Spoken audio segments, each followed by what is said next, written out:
Welcome to Rough Drafts, How God Writes His Love in Our Stories, a podcast that explores the faith journeys of our friends and neighbors in Burns, Tennessee. Everyone has a story to tell, and in this podcast, we'll hear powerful and inspiring stories of how God works in the ordinary lives of people like you and me. Our stories are unfinished and perfectly imperfect. They are just rough drafts, a glimpse of what is to come because God is still at work, writing plot twists, introducing new characters, and bringing good even from the most challenging circumstances. Join us as we see what God is up to in our stories. Here's your host, Matthew Hyatt. We're going to do things a little bit differently today. In fact, what makes this episode unusual is I met today's guest about 7 minutes ago. I first heard of today's guest when the Old Timers Day Committee made the announcement about him. He is going to serve as the Grand Marshal for this year's Old Timers Day Parade in Dickson. He was born in 1928 in Dickson. He grew up in the Depression without electricity in what feels like a different world. He's a veteran of 27 years. He graduated from Hampton High School, the segregated school in Dickson.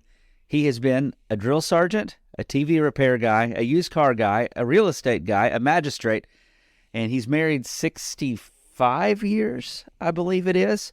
And I have no clue how many grandkids he has. His grandson asked him one time what his biggest accomplishment was, and I love this answer. He said, "My biggest accomplishment is that you can expect to find all 8 of my children on church on Sunday morning." I think that's amazing. So today I want you to welcome to the show my new friend, Mack Adams. Mack, welcome. Thank you. Thank you for inviting me. Did you know what you're getting into today? Not really. Well, that's all right. Yeah. So what did you think about being the Grand Marshal for Old Timers Day? Well, I've given it most of the thought as why they selected me and who nominated me for it. And I think it's a great honor to be selected. So beyond that, I'm just waiting to hope I can make it through it. And when it time comes in, and hopefully have beautiful weather. I hope we have good weather that's too. What I thought. One of the big thoughts that have been about it is having good weather and being a moving target. Nobody hits me. That's right. You got to keep things on the move for that day. Well, Mack, if you don't mind, what's your story? About the only way I guess, to start it is start from the beginning and try to kind of bring you through my life history. I was born, as you stated, in 1928 in the Yellow Creek area, and on Yellow Creek, which is a community there, was in Black John Holler, which was a number of 3 or 4 black families made up this area there, and it was off of what is known as Freetown. You could get in off of Freetown or off of May Road. And it's been a number of years since I've been back there. But my mother, she came up here to work, and she brought me up here when I was 4 years old and moved into, it was a garage right behind where the monumental place is at now. It's Skinny Marsh's garage. She moved in there with me and my brother, and that was just an old garage where it put a curtain up between to make the kitchen and the living room. And we didn't stay there long. This was during the winter time. One of the things I remember about it, I had a cold, and he's trying to give me castor oil, and I still don't take it to this day. But when she set the bottle down to give me trying to pull castor oil in my nose, try to pull castor oil down me and my brother, which was younger than I am, he was taking the bottle and drinking it. Would he really? So he liked it? Well, he was too young. He was about 3 years younger than I was, I believe. From the time I was 4 years old, we moved 5 different times. East Dickson, I lived in a big 2-story house right there where the monumental place is at now. We lived in a 2-story house over there where that church is across the street from St. James's. And we lived out on Westfield Road. one of the curious things about when we was out on Westfield Road, we had a pet pig. Yeah. And I was trying to ride him to town. and when I was about 5 or 6 years old, my mother moved us. She rented a house from Mr. Lee Sandler out on West Walnut Street. And that's where we settled in at. Little old three-room house. My mother, my brother, then my uncle, he come up. He didn't stay with us long there, but he moved in with us. My auntie stayed there with us a good little while, and then she finally bought her little house over there on Dickson Avenue. We lived there, and that's where I started the school. That kind of gives you an idea. If you went out West Walnut, right on the corner of Dickson Avenue, just as you go down the hill to the lake, now, wasn't no road opened up down through there. The road ended right there at Dickson Avenue, and but just a wooded area going on down the hill to the lake. And then this was out. We moved out there just when the lake was being developed. Really? Being opened up. So when you were a kid, what did you do for fun? You know, our kids now are on their iPhones and all that stuff. That was the lake and the spillway was our recreational area, fishing and swimming, and along where, I guess that's Beasley Drive going down through there now. That creek runs all the way back down towards Tyson Spring.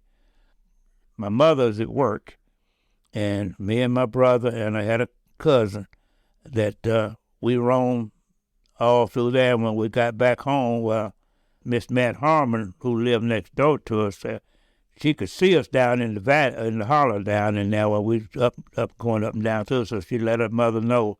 So we was in for a whipping, and she finally got tired of doing that and just told us to be careful and stay out of trouble. So, but that was our recreation, slingshots and rolling rubber tires and things of that nature. Just, you made your own activities. Yeah. Like back then. We lived there. We rented for Mr. Lee Sadler and his wife, Miss Lula. Miss Lee Sadler. Miss Lula was an Indian lady, and had that long, straight hair hanging down her back. Mr. Lee, he took me, I guess, kind of to help raise me, and plowing and farming. And one of the curious things, he had old mule. A wagon, and we come in from plowing one day. He told me, he said, Mac, says, take Fred, that was the old mule name, take Fred down to the creek, let him get a drink of water, but don't ride him. So he went on in the house. Well, I brought Fred on around to the side of the road out here, and it had a bank there.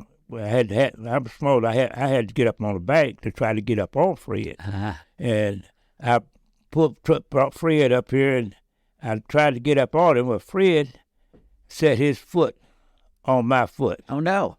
And I'm standing there trying to push him off, knock him off, talking to him, move, Fred, move, Fred. And Mr. Lee Sadler come out later on, he says, Mac? I said, Mr. Fred, he got his foot on my foot. He said, yeah, you was going to try to ride him, wasn't you? He said, Fred, move your foot. And he picked his foot up.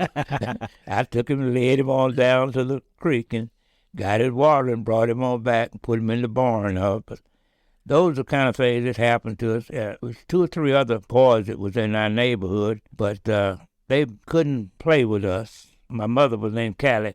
We was considered Callie's boys, and that wasn't really a good term Really? for us in that respect, because we were footloose and free. We wasn't getting into no trouble and things like that, but usually their mothers was at home to watch over them, and they wouldn't let them go swimming and doing the things that we did as loose kids like that. You know, Because we didn't have they had more supervision, I guess, than what we had. It's funny. I think kids used to have a lot more freedom than they do now. Oh yeah. You can't hardly let your kid go to the mailbox without somebody yelling at you. But you guys had the run of the woods and the forest, and At 6 years old, I started to school. Older kids going to school, you walk from out here up to Hampton High School, which is where the water department is located at now.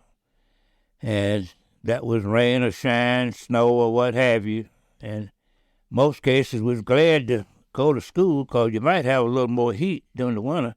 You had some heat in the school because you didn't have no heat at home, old wood stoves, and a lot of times we didn't have wood and keep a fire going all day for us boys if we was at home, during the winter time. As youngsters, older kids, when we was walking to school, and I've thought about that, in the years, we went from there right up Waller Street to school and then back down, and for most part, I didn't know at that age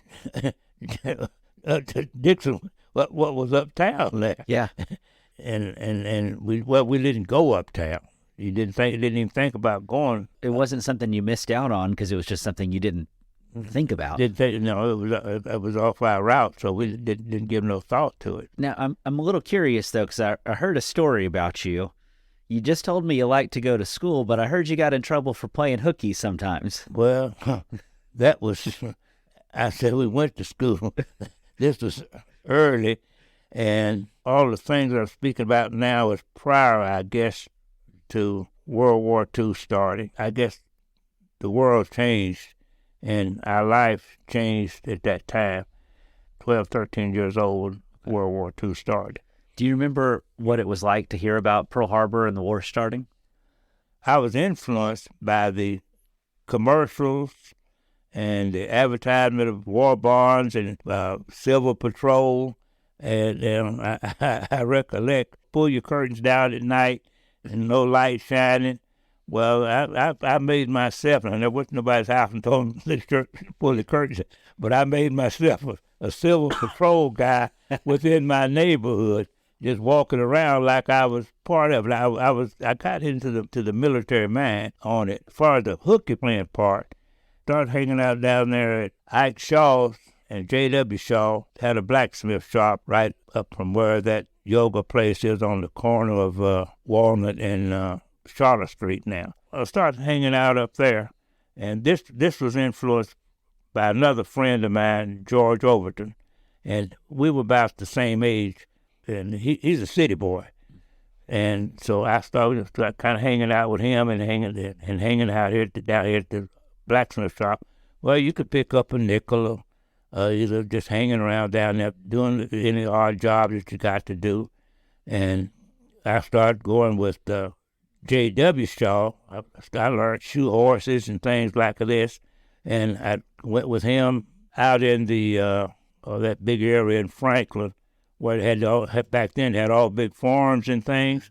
He went over there shoeing people's horses and things and going around with him. And so this caused me to miss school. Okay. And I one of the things, all my books, I hid my books under the cupboard down there, and it come a big rain. Oh, no. It washed all my books down to the cupboard. Oh, I bet you were in trouble. We was always in trouble. But one of the key things that happened down there, me, my brother, and I wasn't all this by myself. Me, my brother, and my cousin, we were hanging out down there, and we was riding a horse, all three of us on horse, riding him around in the yard there in front of the shop. And I noticed, first off, my cousin slid off the back of it. Then my brother slid off the back of him, and I'm still riding around. And who walks up? My mother. Oh, no. You didn't slide off quick enough, did you? I didn't even see it. They saw her, but they didn't tell nobody. They got off. And so, but she was at work now. She worked up on Macquarie Heights. And she done had to leave work, come down there. And come down there with a switch. And she was using that switch on us, and she had already broke me from running from her. Yeah. Years ago, back when I told you we lived out in front of the monument place down there, I did something or other. I don't remember now what I did, but she got ready to whoop me, and I run off down Charlotte Street there. I run across there, and right across the bypass is a bridge. Creek runs through there, and I sat on that bridge, and finally I come back home. And when I got back home, she said, well, I'm not whooping you for what you did, but I'm whooping you from running from me. Yeah. And she gave me a good whipping. Yeah. Well, now, coming back to when we was on the horse, when they done slid off, well, we started home. And I called them my brother and Willie Robert, my cousin. They took off and went on up running. Yeah. Well, she was hitting me with that switch. And she hit me with that switch, and I hollered out, Mama, you wrapped that switch all the way around my waist. And she didn't whoop me no more at that time. Years later, she said, yes, and I got so tickled. I couldn't whip you no more. But she come on home, cousin, he come home. He went on down to his grandmama's house, so he didn't get no whooping. But my brother come home and crawled under the bed. Yeah. The mother come home, she moved the bed one side, he crawled up, moved the bed the other side, she just turned the mattress upside down and gave him a good walk right under there. And, way we got whipped then, they would put your parents in jail now. Yeah, probably for whipping you the way we did. But that's my hooky playing. That broke you a skipping school. I can't recollect whether it broke me or not. I got to the age of wanting to go in service. I guess I always blame it on the newsreels. I got the idea of wanting to go in the Navy. So you saw the newsreels at the movie theater? Yeah, movie theater. Cost you 11 cents. 11 cents. And if you could hustle around, you didn't go to your parents and ask for 11 cents to go to the movie. Yeah. You had to get out and find your metal and stuff you could carry at the sale grocery store there where you brought your scrap, any kind of old cans and bottles and anything that you could hustle up money to go to the movie with to come up with 11 cents. And you could go up there and stay all day. Yeah. It went on Saturday. Yeah. That's all the time. Generally when we went was on Saturday. So when you went to the movie theater, you saw the newsreels and you saw the Navy. Yeah. Generally there was naval bombardments and naval activity that I think that influenced me to want to go into the Navy. And the advertisement, join the Navy and see the world. Yeah. That was one of the advertisements there. So George Overton and I went a couple of times, maybe 14 years old now. 14? Yeah, to try to join the Navy. And we go through the process. When you went, you took the physicals and everything. You brought the paperwork back home for your parents to sign it. Then you carried it back, and then you went on off. Well, I don't know whether George signed his, whether his parents signed his, or what. He went on in the Navy. Okay. And I was afraid to sign mine. I didn't ask my mama to sign them, and I was afraid to sign them because I figured if I did, and I got in the Navy, well, she'd come and get me. So you didn't have to be scared of the Germans. You're scared of your mama. Yeah. And so I went ahead on, and I didn't sign it. But by this time, I had another fellow, Harold Woodard. His granddaddy worked up at the railroad station up there. So hanging around with him, we start going up to the railroad station. Well, the Railway Express office there, old man Bowman run the Railway Express. He had a son, R.L., which he was grown. He drove and delivered the express. Hanging around with him, riding with him on the delivered freight truck, well, you might get a nickel, and that's where I first learned to drive it. And then you went up the alleys behind business and putting out delivering the express that come in for them. So I started, and Harold, he kind of dropped off. Well, I kind of kept hanging around now with it. Yeah. And I cleaning up the office, and I learned the business of freight managing and shipping packages and things like this. And R.L., he got old enough, he volunteered and went in the Navy. And I come in there one Sunday morning, and Mr. Bowman says, Mack? I said, yeah. I says, R.L. says, you know how to drive. I says, well, yes, sir. Well, get in. So he drove the old truck, and we went up to the fairground. Let me see what you can do. I drove it around the fairground there, and come on back. He says, well, you're going to be driving, this is on Sunday. You're going to be driving, delivering the express Monday. I said, oh, well, this 40 cents an hour? Oh, wow. I was making 40 cents an hour now. I had a real job making 40 cents an hour. And how old were you? Huh? How old were you then? I'm getting around 14, 15 years old. 14 or 15. Yeah, somewhere in that area. And making 40 cents an hour. That's pretty big. Oh, that was that'll get you to the that was man's wages. That was top wages back at that time. So I went to work delivering the express, doing the same thing that RL, what we'd been doing with RL. He sent me to Charlotte to get my license, and he talked to Hub Hammonds, who was chief of police at that time, and Hub told me, well, send him on over to Charlotte. Well, I got over there, and the highway patrolman asked me, who sent you over here? Asked me how old I was. Yeah. Mr. R.L. Bowman told me to come over here, and Hub Hammonds. He said, well, you go. I ain't giving you no license. You go on back to Dickson. So I come on back. I told Mr. Bowman, I says, they wouldn't give me no driver license.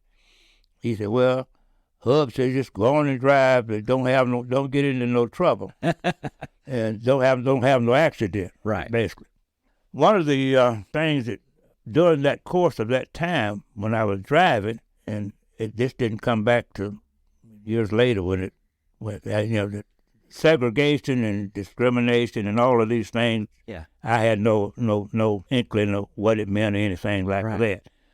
I was coming up out to the red light.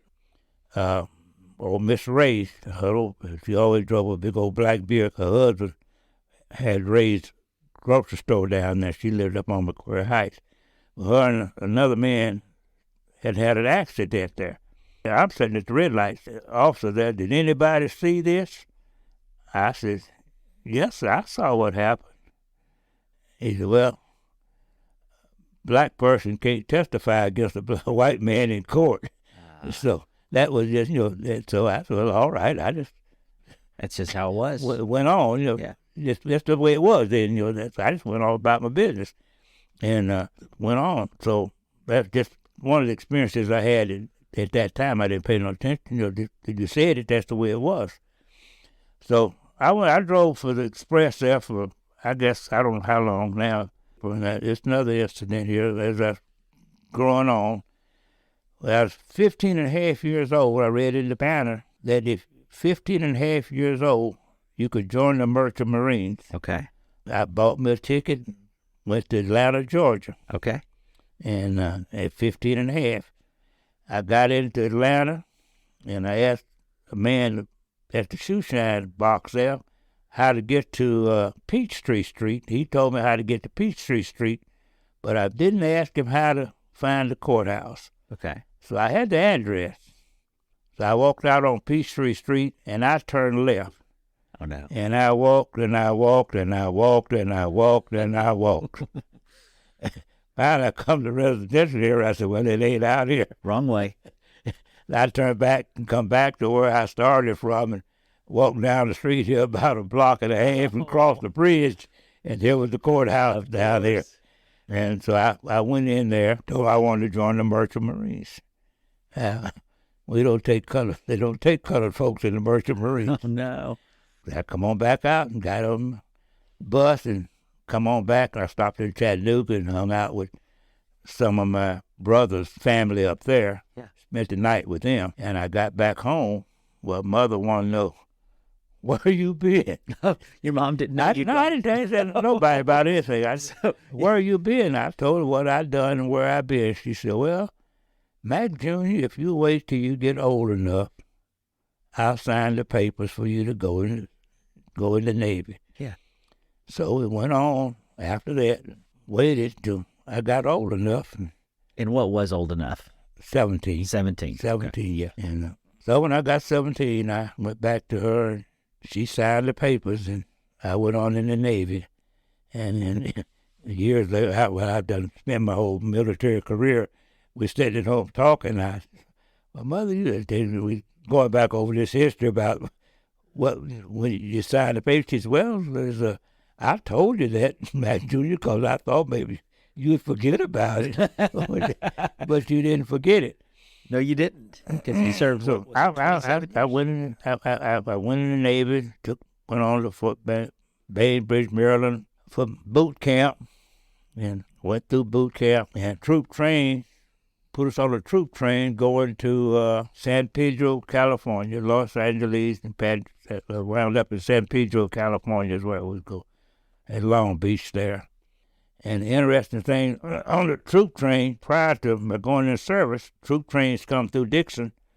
Some of them would stop, and they'd be hanging out the window, and right on the corner on the corner of there, Mulberry and Railroad Street, back then it was a liquor store. Okay. And they'd hanging out the window and handing you money. Go to the liquor store and give me some liquor. Go to the liquor store and give me some. And we'd go up here and take the money and then watch the train pull off and wave goodbye at them. Oh, and they're yelling at you and calling you everything. Yeah. So had that same experience when I was on the troop train. Yeah. Going to California, when you stop in the little town, you could see a liquor store. I didn't give nobody no money. But some guys did it, you know. But you knew better. And they didn't get nothing either. But so I wound up in San Pedro, California, at Long Beach there, assigned to a PCE, Patrol Craft Escort, a little small ship. You're steward mate now. And steward mate is basically a waiter, housekeeper. Okay. You're taking care of the officers' quarters and their food. Gotcha. And serve them. And I had about 3 or 4 officers on this ship that I had to take care of. I had to fix breakfast for them because we had a pantry where you could fry the eggs and bacon and stuff like that. But the rest of the meals came out of the mess hall, so all I have to do is pick it up and bring it up to the pantry and then prepare it and serve it to them. So I had a lot of time on my hand at their rooms taken care of and feed them and whatever I had to do, take care of things with them. So I was involved as a seaman, chipping paint, painting, and working just like they did, running the Liberty boats and working off the deck as I don't remember the right term for it now, but when guys went off the ship, you had someone there that signed them off and signed them on. Gotcha. When they went off for Liberty and things like that, quartermaster or something like that, whatever they were now. But anyway, didn't know at the time, they allowed me to do these things, but I didn't know at the time that I wasn't supposed to be doing them. I always recollected one time, I'm the only black person aboard the ship, and me and another white guy was on the side on the plank, chipping paint and scraping and painting. And he allowed me, "Adams, you're not supposed to be doing this." Well, at the time, I didn't think nothing about it. It's because I'm supposed to be a mess steward. Well, that's I assumed this. Since then, I've realized maybe he was referring to me. I wasn't supposed to be doing this because of color. Work like this, had the opportunity to run the Liberty boat, doing all the things that a seaman did. In my mind, I wanted to be a chief boatswain mate. He was responsible for everything that went on aboard ship for enlisted personnel. Was the high man. That was my admiration. Okay. Not realizing that I could never, later on I realized I could never been that. Right. But I worked at those things, and did things that seamen did, and operated basically like they did, and did my other chores as the officer. But sometimes I look back at it, I see myself, I wasn't really thinking, I wasn't really cut out to be a steward's mate at that time. I remember an officer asked me if I come there with a cup of coffee, coffee for him or something. One asked me for something else. Well, I set the cup of coffee down on the deck, while the deck is the floor. Yeah. And went back to get the other something, So, and they looked at me, hey, so little things like that. Yeah. It triggered me now that I realized that possibly wasn't cut out to be that. I stayed aboard that ship for I don't know how long now. We had one incident aboard that ship that we were doing a shakedown cruise off the coast of California, L.A. there, and I was helmsman. This is man you guiding the ship. You got your compass and you got an azimuth that you set on to keep the ship on course. And I'm just moving this thing, just making sure that everything just stayed right on it. And we're going up the coastline. Well, I could see the coastline light. Now, we way off the shore, but you can see the lights out of the starboard side of the ship. And then here again, I'm staying right on my compass, looking at that compass and keeping that dial right on everything. It's just going up. And here I see the coastline off the left side, port side, making a great big circle. Oh, how funny. And called the officer today. Since then, I think somebody else was guiding the ship from another area down there causing us to make that great big circle. When I look back, you see that wake behind you, just a great big circle around. Funny. He told me, it says, well, the gyro messed up, and we put it on another gyro. But I think back since then, since later on, those things, I just said, well, it messed up. It met mine since then. But I thought, years later that things make you think, well, there was just something else that something was different. They was doing to make me. I'm up here thinking I'm running the ship. I'm just carrying around. It got me running around. It got to go around in a circle. So what? When was that? Was that this?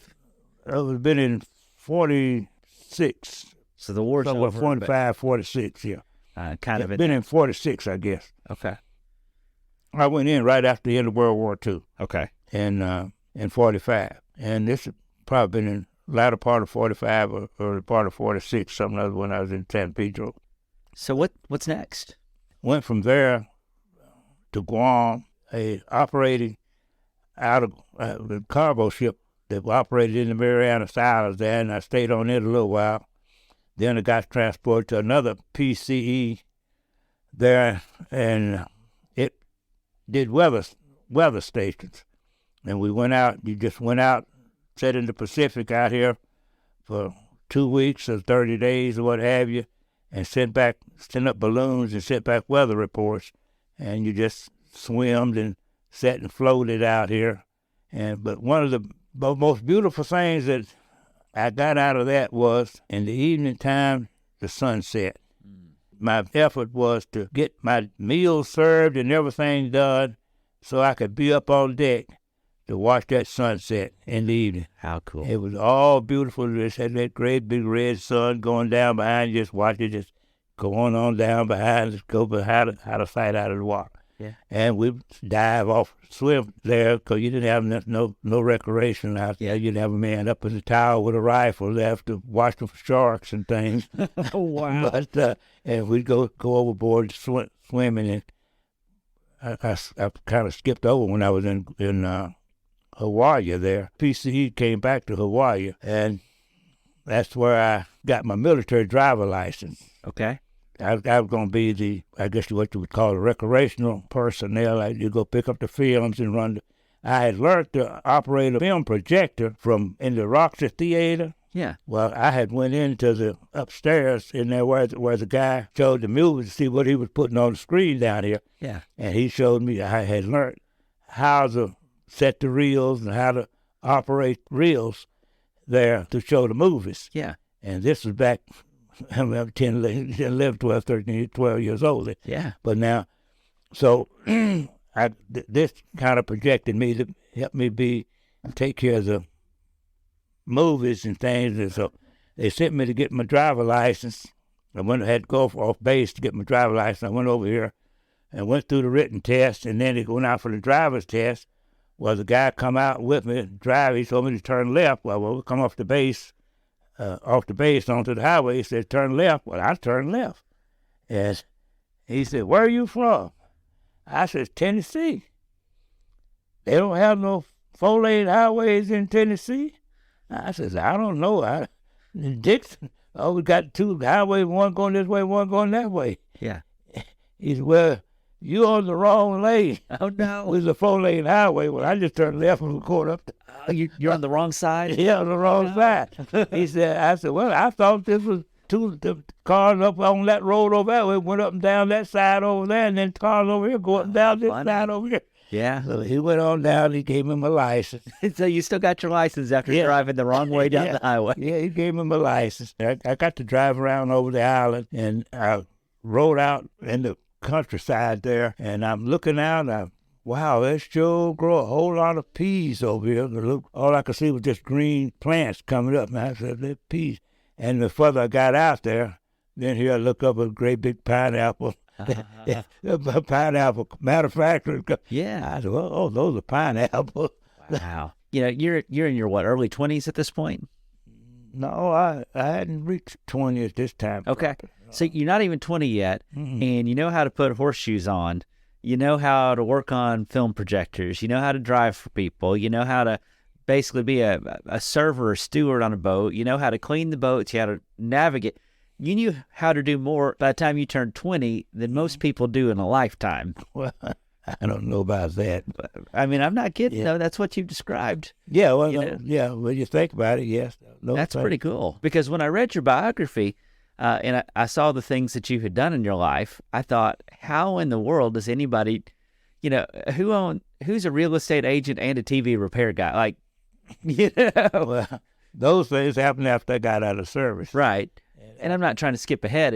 It was interesting to me that you are, it's just really neat to see how many different worlds collide, in you. Right. We'll keep going. Tell me what's going on next. Prior to getting on this PC, I believe I was signed to an APA.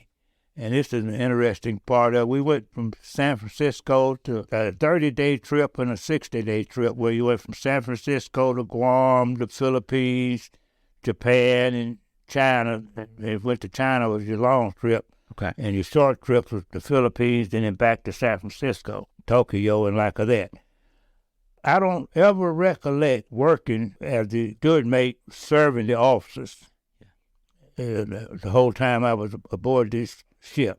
One thing that happened with me there, I look back on it, I think it was supposed to have been a punishment, was they made me paint the staterooms. These are officer staterooms, and they're pea green. And in these, you got wired and you got everything going through these up in the overheads on it.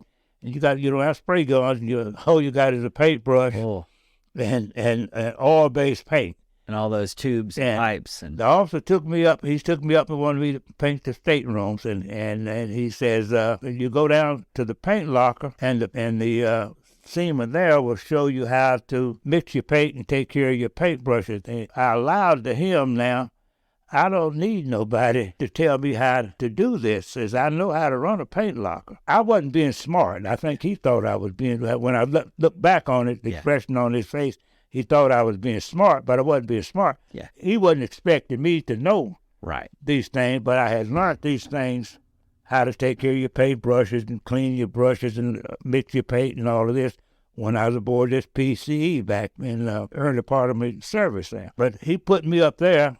Well, to me, that was just like throwing Brother Rabbit in the briar patch. Yeah. I was content. I worked at that paint nose, made sure that my paint didn't run down my arm, paintbrush didn't get all up on the handle of a paintbrush. Worked at it just like an artist. Yeah. To me, I worked at it just like an artist. But I was comfortable doing this. I remember going down to this is a big ship now. It's a great big ship. And I don't know how I was out rambling during that night.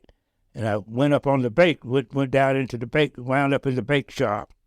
Oh, that was one of the best smelling places you ever wanted to smell. And looking at them guys in the white uniforms and baking and doing and all. And they said, so I told them, I want to be a baker. Yeah. Now, you couldn't be a baker. Aww. But the key thing was, to me, you worked at night, you got to sleep all day. Yeah. that was my idea that made me want to be a baker. Yeah. Couldn't do that. So coming on back final trips to China, this would have been in '68, I think, kind of set the ground. Generally, when we went into Shanghai, and there was another port. We had 2 ports in China that never could remember the name of the other.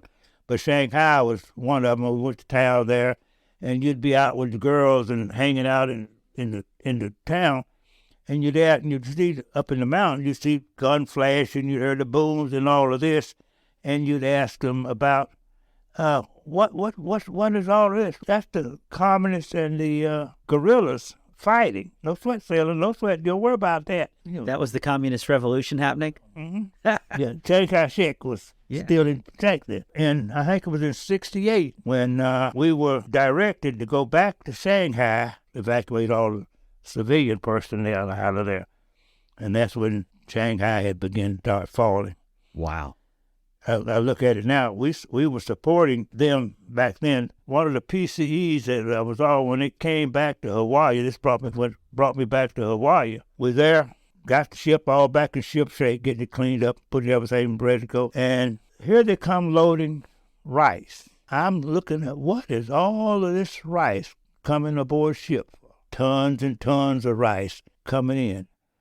What's all this rice coming aboard ship for?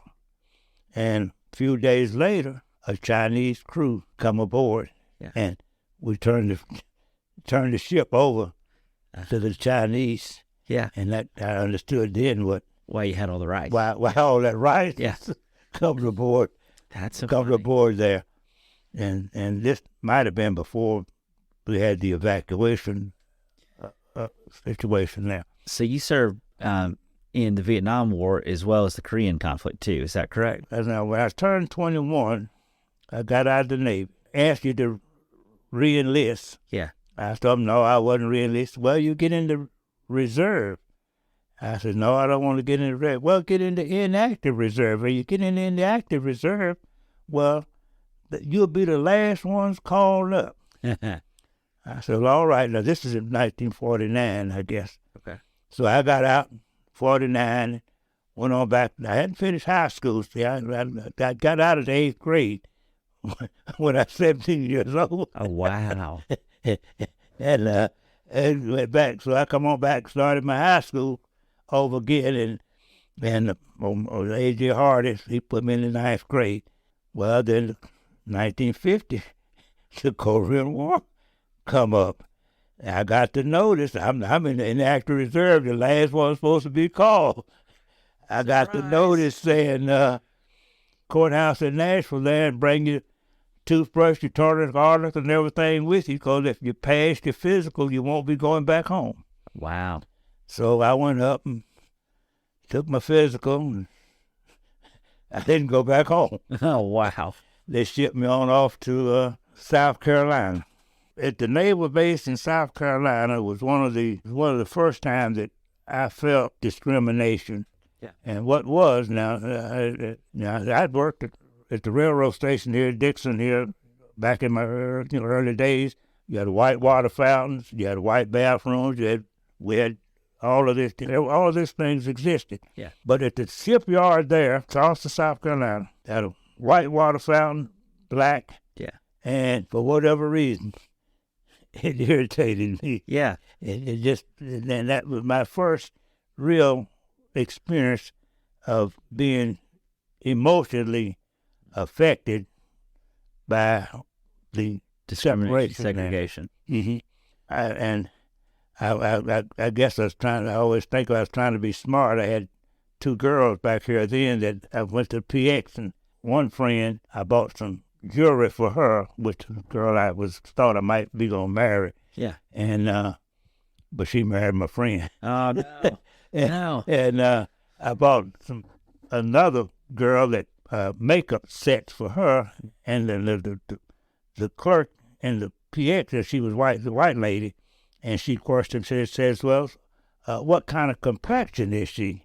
Well, I had this experience as a water fountain. I said, well, she's just about your complexion. Yeah. Which she was. Yeah. But I was trying to be smart, I think, just because I had been irritated with this. Yeah. And I said, she's about your complexion. And so I bought them and sent both of them their gifts. And and all. And when I did finally come home, was the other girl that done married. Well, both of them done married when I got out. So those gifts didn't work, huh? The gifts didn't work.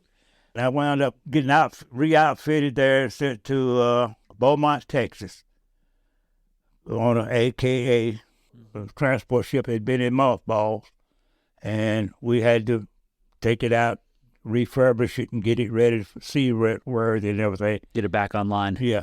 And I'm still steward mate. We brought it on back to Norfolk, Virginia, and then was loaded there and wound up going to, this is during the Korean War time now, and wound up going to Thule, Greenland. And my experience there was icebergs, Eskimos, and I had a picture there on my nightstand. It comes up every once in a while, and I looked at it. It showed me standing on deck, and in the background, for years, I kept trying to figure out, it wasn't the sky, it wasn't why is that? Why is that? That's unusual. And it finally dawned on me, that was an iceberg behind me in the background. But the icebergs there were floating around as large as our ship was. Yeah. And so we through the Greenland, and I had that experience there. I had 24-hour daylight there at this time. And back when we was out at sea in the Navy, we was out at sea. You couldn't see the city, but you could see the lights reflected from the large city against the sky, Yeah. Well, I'm looking up here, and I see this, and through the Greenland, I said, well, these are lights from Russia. And somebody finally told me, said, no, that's the aurora. The Northern Lights. Yeah, the Northern Lights. And that was an educational thing for me there. From Dickson, Tennessee, to Hawaii, in Guam, and Philippines and China, to the Northern Lights in Greenland. Greenland. Wow. See the Northern Lights, yes. Finally, what a period of time there, I was let out of the Navy. I don't remember what it was, a year, 18 months, 22 months, whatever it was now. I never go back to try to recount things. So I got out, come on back to Dickson, went back and finished my high school. Okay. And graduated in 1953. And about 7, 8 of us decided to go to South Bend, Indiana to try to work. And I worked at the ammunition plant out there in Kingsburg, out at LaPorte. And each one of us started migrating back to Dickson. And finally, I come on back. And I come back to Dickson. I done bought me a car then. Reverend Mack he had a camp operation, and I started working with him. And had a friend, C.A. Carr. Him and I were called running buddies. We did everything together. He'd been in the Army, and I'd been in the Navy, so we're sitting down here talking, and one morning or something, we said, well, we're going to Air Force. Just footloose and free. We're going to Air Force. Yeah. We walked uptown there, and old Hassel, he was the recruiter. I don't know why I always remember. He married a girl here, but old Hassel, and he recruited because he got up there and talked to us. He says, you go in the Army, says, you can be stationed at Fort Campbell, Kentucky, and says they pay you, jumping out of an airplane, said they pay you $55 extra a month. Well, my man, Fort Campbell, Kentucky, $55? That's right over here. I'm at home. Yeah. So I let's go in the Army. Okay. So I went in the Army. We decided to go in the Army. Well, he didn't have to go through basic training because he'd been in the Army. They sent him directly to Fort Bragg, North Carolina. Well, I sent me to Fort Jackson, South Carolina for basic training. So I went through basic training there. And now, one of the things that I realized later, it was forming the companies, and I'm wondering, taking a little while, the processing people making companies, process people make companies by what's being made. Then I'm going into a company, and I remember drill sergeant, when we all standing outside here, he says, now, if any of you, you're a mixed unit now, see. If any of you feel like that you can't sleep with a black man above you or below you, eat the mess hall with him, step forward. Oh, boy. Nobody stepped forward. Yeah. He's talking to the white guys now. Yeah. I guess you could ride this black too. Yeah, maybe, Could went either way. But nobody stepped forward. But I realized later on we was part of the first integrated companies at Fort Jackson. Wow. And this had been in 54. Okay. And so we went through that and processed through that. And that's why I stopped smoking it. Okay. And people said, good Lord, some people might say this, but I didn't know who it was at the time. I just said somebody spoke to me and says, when you smoke these 4 cigarettes, you're going to stop smoking. Really? That just as clear as I'm talking to you. Yeah. And got up that morning, we went through our normal process, went to breakfast. They gave me a pack of Lucky Strike with fuel rations, and they gave me a pack of Lucky Strike cigarettes. Yeah. I brought them back, laid them in my foot locker, Yeah. and display there, and went on. And the old Pendleton, the guy that slept, the white guy, slept above me, and he said, and we had a pretty good relationship, I guess. He said, and I quit smoking. He said, Adams, I says, huh? He said, I've seen a whole lot of cheap people. I says, huh? I've seen a whole lot of cheap people, but a man deny himself a cigarette for 10 cents, a 10 cent pack of cigarette, 10 cents a pack. Deny himself a good cigarette for 10 cents a pack. I said, well, that's it. Yeah. But I quit. You were done. And I was done with it. I always recollect when we went on the PRI circles in, and we done went through our process that morning, whatever it was, and we took a 10-minute break. I went over, sat down beside a tree. Well, I forget what kind of trees we had down there then. Yeah. But anyway, I leaned back against that tree, took out a pack of cigarettes, took a cigarette out, put it in my mouth. I ain't even had a cigarette. And I hadn't smoked since, except one time. Yeah. I was up on the hill there. I'm out of back in the Army now, back at home, and up at the club, up on the hill was the club beer joint. Yeah. And I'm up here smoking, and my wife come in, and I'm sitting here with a big old cigar. She said, I thought you just quit smoking. I said, I have. But a girl that had a baby and gave all the guys cigars. Yeah. And I was smoking. I throwed it down, and Yeah. That was it. smoked since. That was But I always went to church, Sunday school back when I was a kid.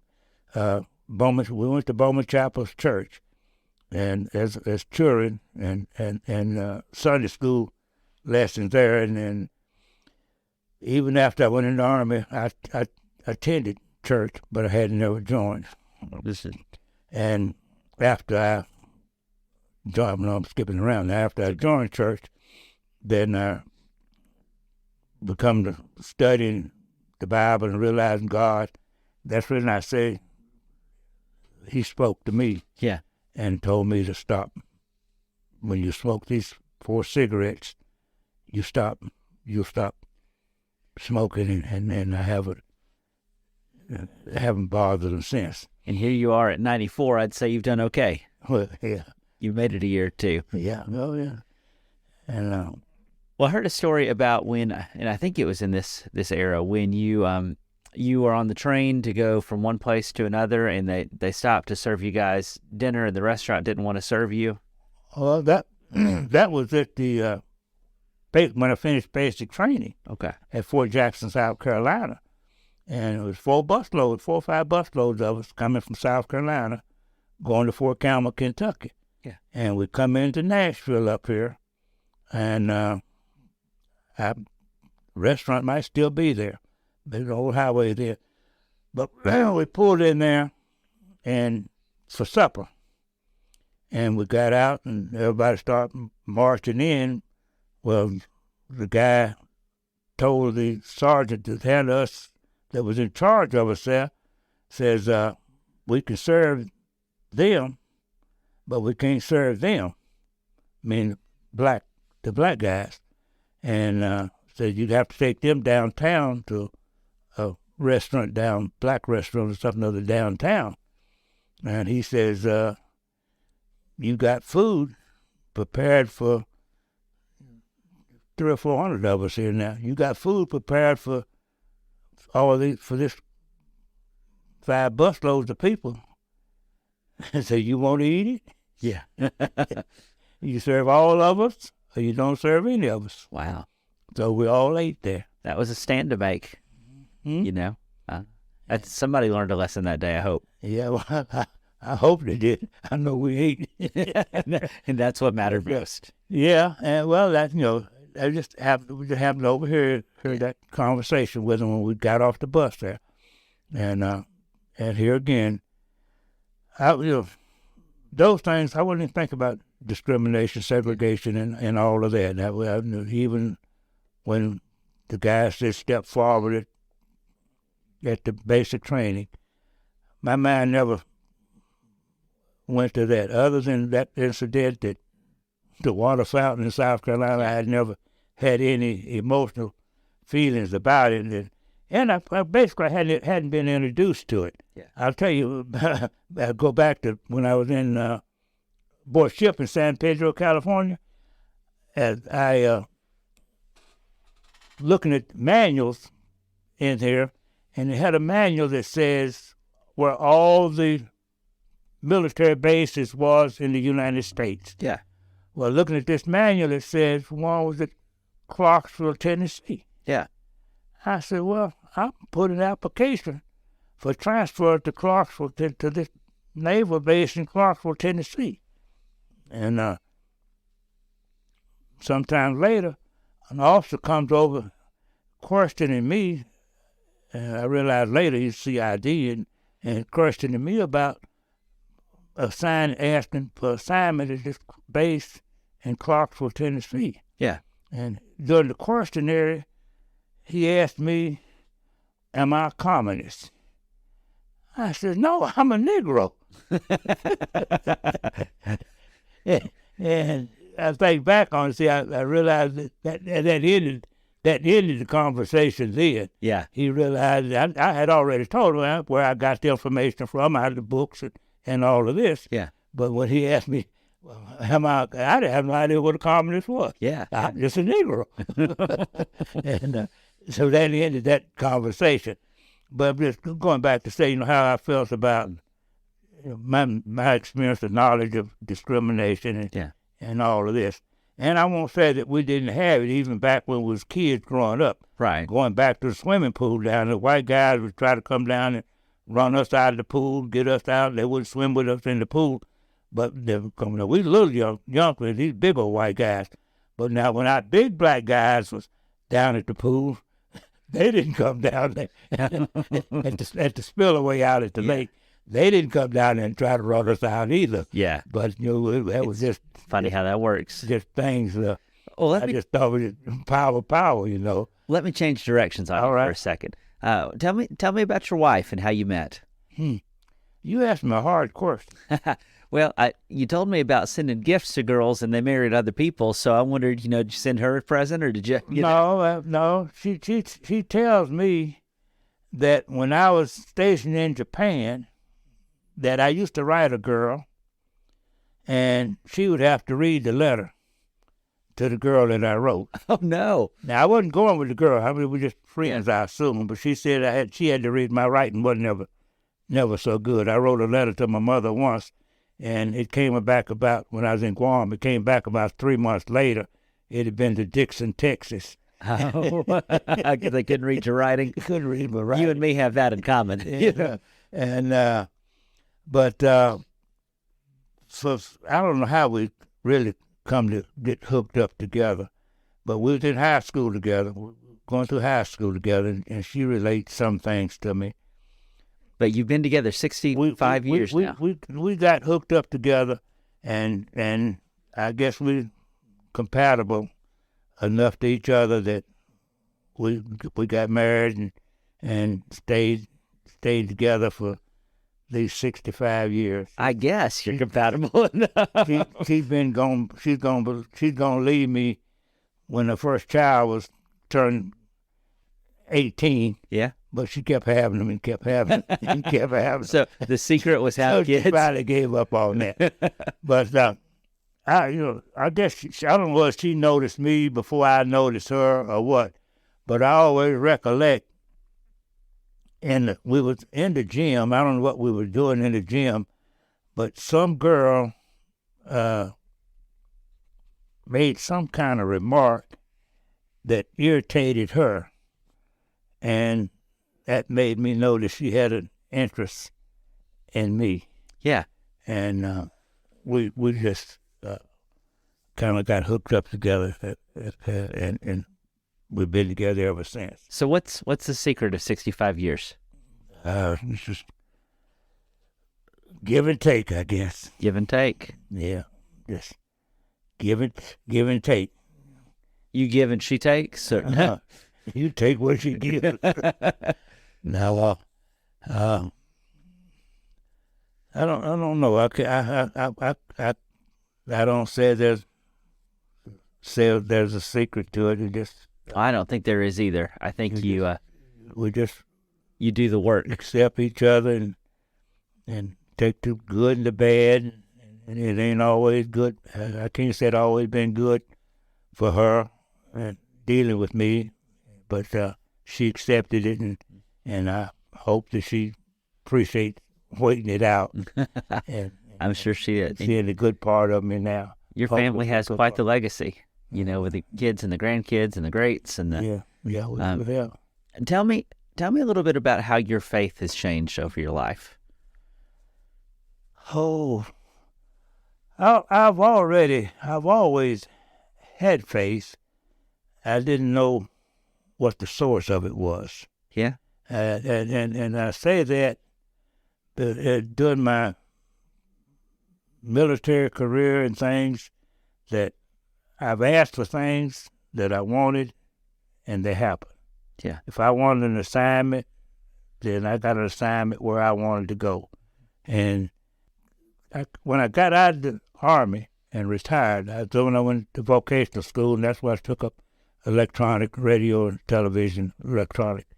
And I always kind of went in and out of church. A lot of times I went to church just to see if there were the girls there and things like that. Yeah. But I always, you had to listen to the sermon anyway. But those preachers, man, preachers are the worst. And but when I got into vocational school, and the guy Charles Pendergrass, he's 10 years younger than I am, but we're sitting around. Well, we both went to the same church, but he'd be reading his Bible or he'd be studying something or other when we wasn't actually in class. And I began to take notice of this. Mm-hmm. I stopped drinking, and him and I joined the church at the same time. Yeah. We were under Reverend Russell. We joined the church at the same time, and then I guess I joined the church, and then I stopped drinking. I think it was in that order. Because we still in vocational school when I stopped drinking. That was kind of a surprise to some of them. Then we had a party, graduation party. Well, I wasn't drinking. Yeah. And but that's where it kind of started. And then I got to reading the Bible and studied Sunday school. I think Sunday school, you can read the Bible. I think Sunday school is one of the greatest things that helps people understand, from my perspective, understand what God's saying to you when you read it and study it. And so these things that helped me with my faith. Then a fella come to me with I've been dealing with rental stuff, and a guy come to me and offered the church we were looking for property to build a new church. Yeah. And the guy come to me and told me to bring a piece of property to the church. Well, I brought it to our church leader at that time, and he told me that the church wasn't interested in it. Yeah. Never. I'm new in the church business now, so yeah. I accepted this. And then come find out later on, he had another piece of property that he was wanting to sell the church, put the church into. Yeah. But so when I went back to the guy that brought me the piece of property, I went back and told him, well, the church wasn't interested in it. Yeah. He said, well, why don't you take it and make apartments out of it? Now, this was the old grocery store, old Davidson, what used to be Davidson Market. I don't know why you know was this building down on 96, where the apartment building is right there on 96. Yeah. On the left across from Bethel, from that church up on the hill there. Yes. This is the building I'm talking about. Okay. He said, why don't you take it and make apartments out of it? I ain't got no idea. Getting money to make apartments out of nothing like that. And he says, housing has got a plan company that's available to do this with. I says, oh, he says, yeah. So I went to housing. I've already written property through housing. Yeah. I went to them and I says, I understand that situation y'all got housing, got plans that can help finance these things, help you do these things. Yeah. And where'd you get this information from? And I told him, and he said, well, yeah. Says, we got it. Said, if you get the financing, we can take care of it for you. Yeah. So I went to one of the banks. They didn't know anything about it. They couldn't deal with it. One that hadn't heard of it. So I went to First Federal. That's one of the places I did. And I talked to Tummins there. He was there at that time. Told him what I done. I says, the key thing was they said that if you develop it, if it wasn't rented, housing would pay the rent, the guaranteed rent income off of it. So they told me, you get a letter saying that, yeah, then we'll loan you the money. Yeah. But I went, I developed this place, and the guy, I had to have a general contractor at that time, and we're working with him, and I've done coming to an end, and you get to the end, your money gets short. Mm-hmm. I'm saying a prayer that I've got to have X amount of dollars to finish this thing up. Come in on Monday morning, and we come in, and I come in, and he comes in, he says, Mack? I said, yeah. He says, you can handle the rest of this. You don't need me. I says, huh? He said, you don't need me. He said, you're just going to be paying me for nothing. I said, what? You don't need me. He said, if you run into something you can't handle, give me a call. I'll come help you with it. Yeah. And I said, you know how much money that is? Yeah. He said, yeah. That's the amount of money I needed to how cool. Finish the project.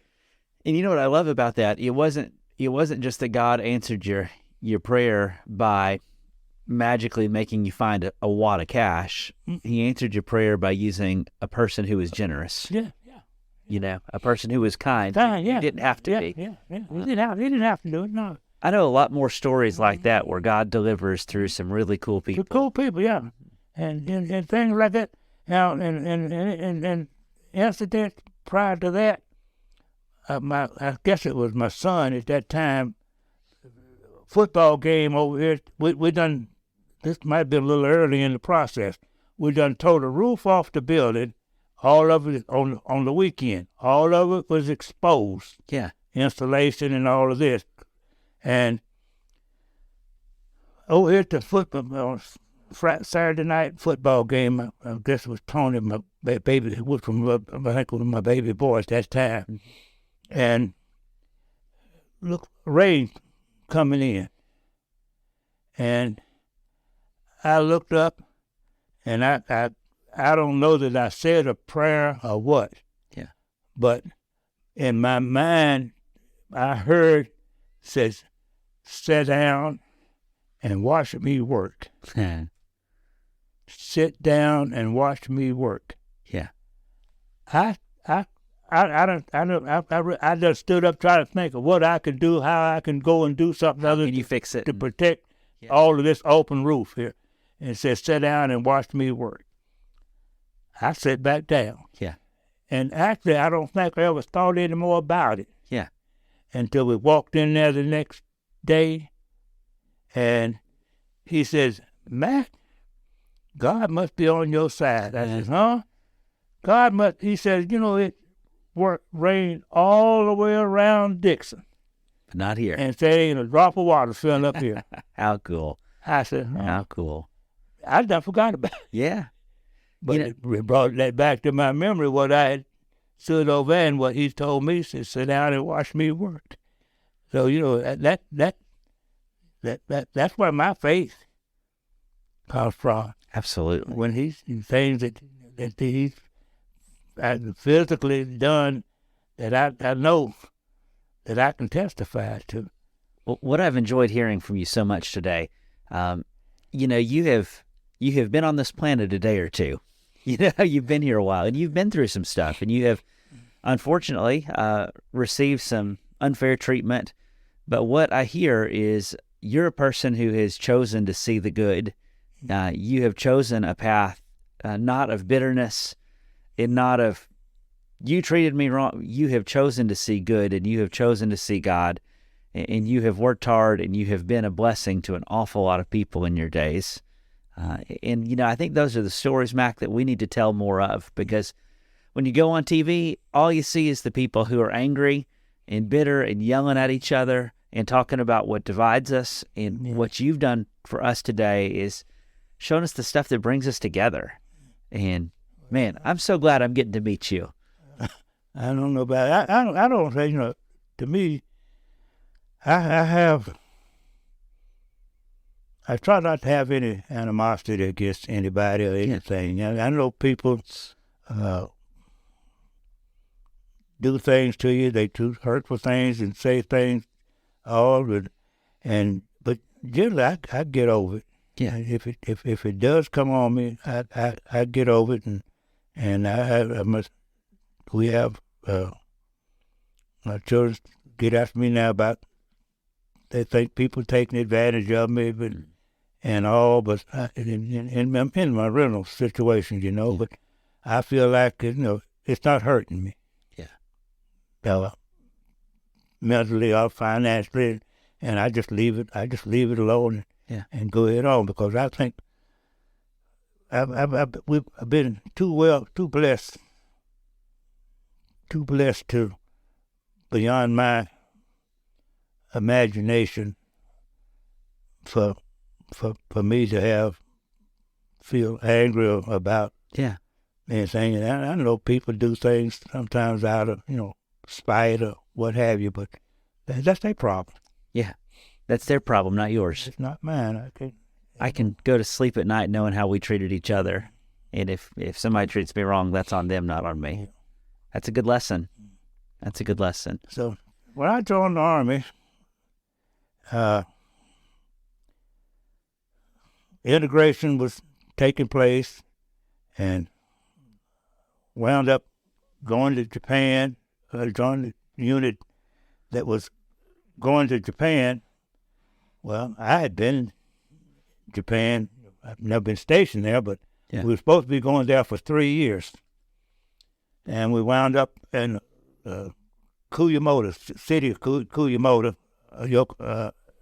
Is on the southern islands, I think it was. And we were supposed to be there for 3 years. So I wasn't excited about going to town and all of these things, because I had experienced the Japanese life, women, Yeah. and all of these things. So it wasn't new to me. Youngsters there, that it was new to them. And also, I started my little operations of loaning money. And that went on very well for me, and buying clothes, walking around in cashmere suits and cashmere overcoats and tailor-made suits and clothes and things of this nature, and just having yens in your pocket and all. And then it says, we was there about 6 months, and said, hey, we're going to be leaving here in a year. Okay. So I had to make catch up. Yeah. So I started going to town and enjoying the city there. And spent the year, we spent that year there. And come back to Fort Campbell. Now, see, I wasn't married at this time, but come back to Fort Campbell. And they activated the 101st Airborne Division. We was the nucleus for reactivating the 101st Airborne Division. And I done made corporal and kind of put me in a little leadership position. And it kind of recognized me because I already had prior service. I didn't recognize it at the time, but I was generally 8 or 10 years older than anything and everybody that I was working with, But they couldn't beat me at hardly anything that we were doing at that time. But so I stayed there until I got assignment to Korea in 58. 58, I think it was, 58 and 59. They sent me to Korea. And I was telling my grandson here, he was talking about something else, and I was telling one of my grandsons about things you're reading stuff and you don't realize, maybe years later, but what it was, I had picked up a kitchen manual and had read it, and it pertained to the part that came back to me was it pertained to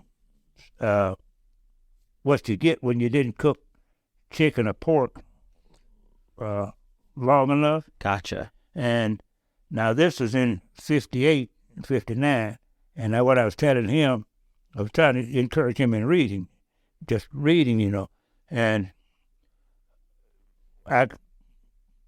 when I came back from Vietnam, and my first tour there was 67 and 68, when I was drill sergeant at Fort Campbell, and what brought it about, he saw some of the little statues, awards that you get for drill sergeant of the year and different things. He was asking about that. I told him, well, one of them come from drill sergeant of the year. And it come down to competition. Well, me and another guy was selected to come out top 2, so you had to go before the colonel. And he questioned, he sat behind his desk just like you are, and he's questioning you about your military experiences and knowledges and all of this. And he done went through everything from infantry and artillery and all of this between the two of us, and we was answering all of his questions. And he says, he asked about what it was you got from uncooked chicken. And other guy couldn't answer it. Yeah. And I answered it. Yeah, you knew about salmonella or whatever. Salmonella, yeah, salmonella. And I says, I answered it. Well, now I only had that answer from something I read back in 58. Isn't that funny how you read something that sticks with you? And so I won it, but he accused us. Always the other sergeant, we're both sergeant first classes, and he accused us of having this made up. Yeah. I thought, ain't no way. Yeah. The colonel could have something other made up like that where we come down to that. That's so funny. Knowing that, but I got the award. I was telling you how I come out getting one of the Soldier of the Year awards. Yeah. in reading and knowledge, things like that. But I went through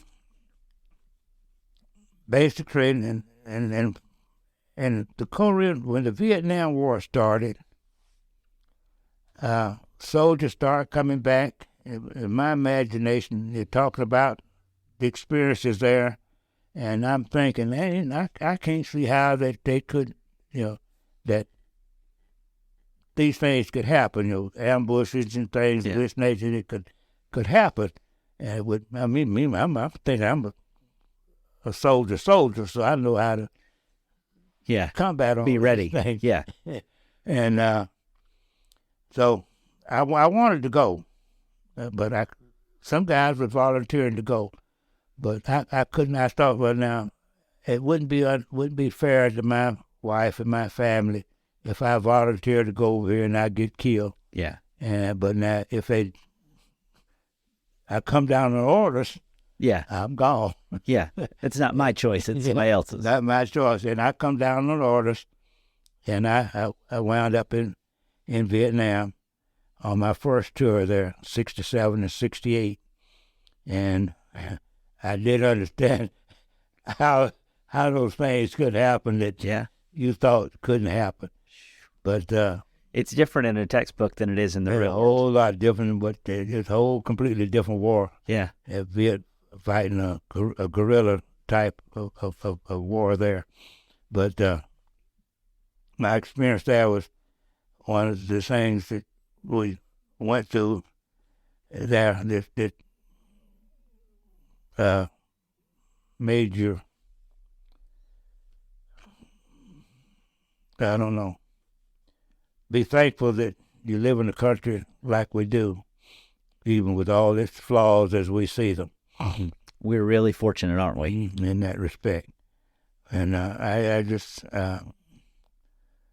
got, well, don't go there. Yeah. But I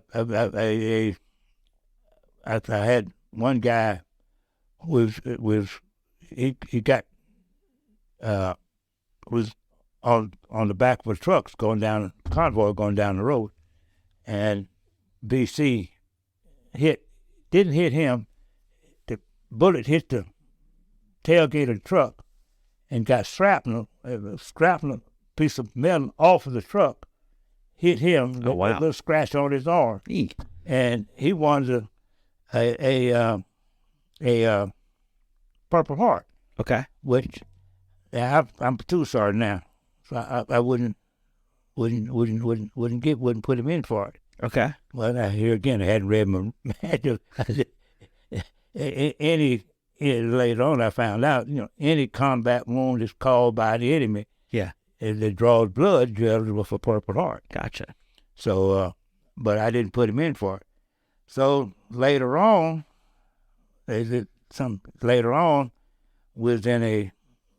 had been on a support group with what kind of like what's called a stand down, where you went to an artillery unit for kind of you're out on operation, but you went to an artillery unit where you had to stand down and kind of relax a little bit. Yeah. Stand out your patrols and did these things. You're supposed to be basically security for an artillery unit, but you're further enough behind lines. Right.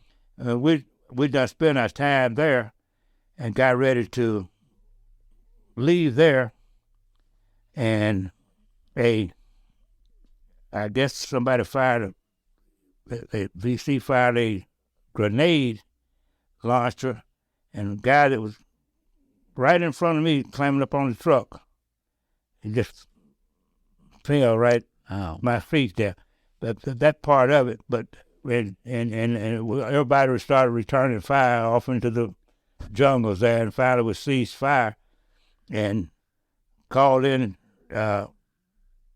helicopter evacuation for any wounded and the dead there, and then about got everything cleaned up and ready to move out again, and I looked up and trickle on blood coming down my arm here. Yeah. And I looked at it, I rolled my sleeve up, Well, it was 2 pieces of shrapnel that hit me up here. And I says, I told my platoon leader, I says, I got hit, sir. And he went berserk. I said, I got a couple of shrapnel. And then I said, no, let's wait till we finish it. Wasn't that bad. Yeah. I said, wait till we get to our next location where we're moving to. Then I'll go to the medical camp and get treated. Yeah, but I said that, I didn't put myself in for no no Purple Heart. Purple Heart, because I didn't put him in. That's right. For no Purple Heart was that. But things like that, you try to be fair with people. Try to do things the right way. Yeah, things the right way. Well, Mack, we're running a little short on time, so is there anything else you'd like to tell us today? No, I guess that's enough for right now. Well, we could probably sit down and do this again too if we wanted to. That'd be pretty cool. All right. Well, it's just been an honor to hear your stories and hear a little bit about who you are. You know, if we passed each other in the streets of Dickson, we'd probably just wave. And I never would have imagined that you would have been the places you have been and done the things you have done. And I'm really grateful. And I'm glad that the Old Timers Day Committee, I think they made a great decision in honoring you, and not just you, but men and women like you who have served and who have made our world a little bit better of a place. So thank you for your time today. I thank you for your podcast, you call it? Yeah, that's what we called it. Well, that's another educational for me. That's right. I read podcasts, but I had no idea how it worked. You're 94 and you're on your first podcast, so there you go. There you go. Well, friends, if you long enough, you'll see everything. That's right. You will. Well, friends, thank you so much for listening to us today. And if you found this show something that you've enjoyed, we release new episodes generally every Tuesday morning. You can find Rough Drafts anywhere you find your podcast, on the Apple Podcast Store, on Spotify, on Amazon, Echo, Alexa, pretty much anywhere you can find a podcast, you can find us. And until next time, I can't wait to hear what God's up to in your story. Thanks for listening to Rough Drafts. Be sure to subscribe so you don't miss a single episode. While you are at it, help us spread the word by leaving a rating and review. Until next time, let's keep looking for how God writes His love into our stories.